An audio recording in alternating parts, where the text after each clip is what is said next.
Маскирани убијци влегоа во кафуле во старата скопска чаршија, до смрт изрешетаа двајца и повредија уште 7 и успеа да избегаат. 2 дена по убиствата нема никаков резултат за сторителите, иако сите тврдат дека работат на случајот.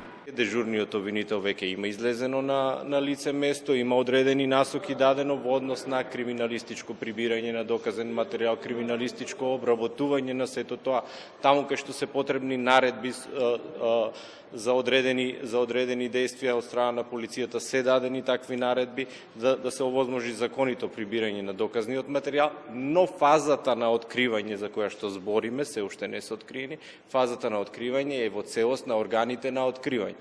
Органи на откривање е правосудната полиција, во овој случај орган на откривање е Министерството за внатрешни работи за вакви кривични дела за кои што се они надлежни. Неофицијално се работи за борба за превласт врз пазарот со наркотици во Скопско. Историјатот на ривалските групи од Грчец и од Ченто е полн со убиства и запалени возила. Завчер убиениот Јетон Кривањева беше мета и на пукањето во хотелот Александар Палас пред 4 години. Камери Дризи, кој тогаш бил со него, е убиен пред 2 години. Од возило во движење во Бутел. 1 година подосна во Чаир убиен и неговиот брат. Во сличен напад во 2013 година беше убиен и Джелал Ајети Джелјо, влијателен во скопското подземје, во неговата чајджилница кај Джелјо во скопски Ченто.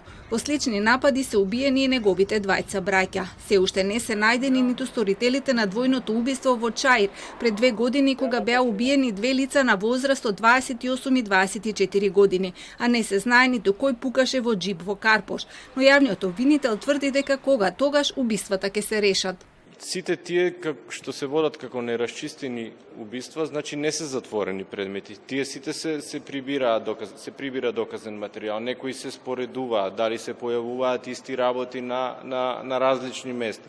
Значи се уште оваа фаза на постапката која што не можам конкретно да ви кажам дали ќе има конкретен завршеток за одредено поминати се затоа што се работи очигледно за извршители кои што таа своја работа си ја очигледно добро познаваат. Но за секогаш има некоја грешка која што веројатно ќе исплива на површина.